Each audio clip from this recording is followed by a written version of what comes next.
talking points from a thrilling edition of the second Ardennes Classic Vincenzo Nibali leads a breakaway group at the 2018 Flèche Wallonne. Sunada, we've waited years for a Flèche Wallonne as exciting as this one. It wasn't just that the Alejandro Valverde hegemony was broken, it was the way the race played out before the Mur de Huy that made the 2018 edition the best in recent memory. The middle of the race was characterized by multiple attacks, with a six-man group eventually forming and opening a threatening gap over the peloton. Greater than Julian Alaphilippe ends Valverde dominance with powerful victory at La Flèche Wallonne 2018. The fact the group contained Vincenzo Nibali, Bahrain Merida, was what made the situation especially intriguing. He once again caught the favorites off guard, just as he did to win Milan-San Remo.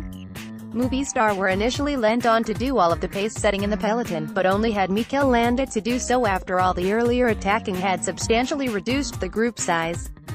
Riding alone, he failed to make much inroads, as the advantage appeared to swing firmly in favor of Nibali and co.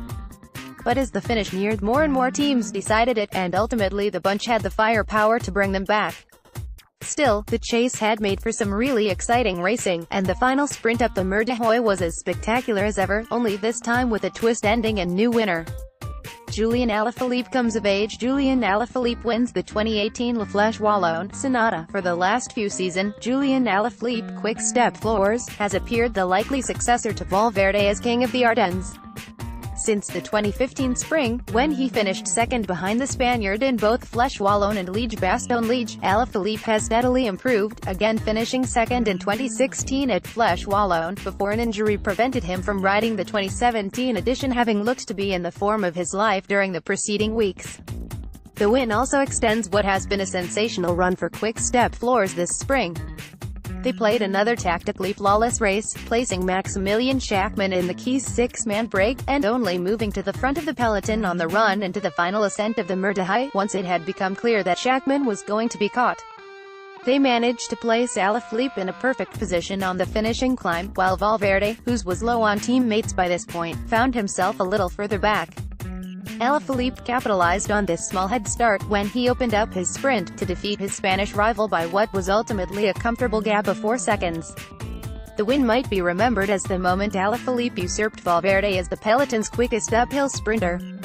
Valverde's run finally comes to an end. Alejandro Valverde, Sunada. The many variables of bike racing means that no result is ever guaranteed, but it's fair to say that among the surest bets in recent years has been Alejandro Valverde to win Flèche Wallonne. It's not just that he's won the last 4 editions, it's the fact that he has looked unbeatable in that time, never for a minute suggesting that he was going to let anyone else beat him to the line. This year, however, was different, as there appeared to be a consolidated effort among the other rivals to prevent a straightforward procession to the foot of the Mur de Huy, which is how Valverde has won each of the previous 4 editions.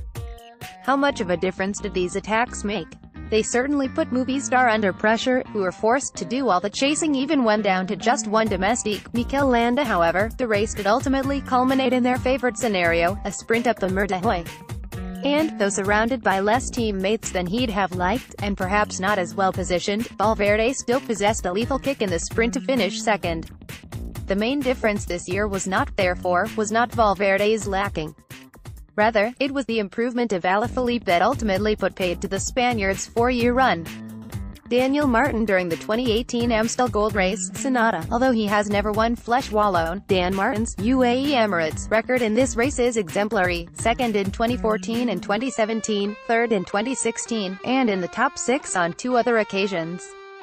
That's why it was so surprising to see what happened to the Irishman today. As early as the penultimate ascent of the Mur de Huy, Martin was spotted being dropped out the back of the peloton. Though his UAE Emirates team tried to pace him back, it was clear he was well short of the legs required to challenge for victory, and the chase was later abandoned.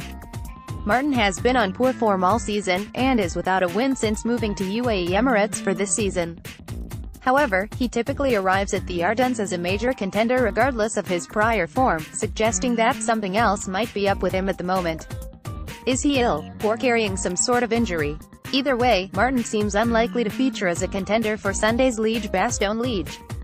And Van der Breggen triumphant again at Flèche Wallonne. Although one long-lasting run of Flèche Wallonne victories was put to an end today, another was extended as Anna van der Breggen, Boels Dolmans, won her 4th successive edition of the race. As usual, Boels Dolmans made the most of their strength in numbers, with Megan Garnier part of a four-woman group established on the first descent of the Mur de Huy. Able to sit back while other teams lead the chase, Van der Breggen was fresh enough when the riders next reached the climb for the second and final time to bridge the gap up to the leading quartet along with Ashley Moolman-Pasio, Cervelo Bigla, putting her in the ideal position for the sprint. With the finish line in sight, he produced a burst of speed that no one could respond, with Moolman-Pasio finishing runner-up some 2 seconds behind.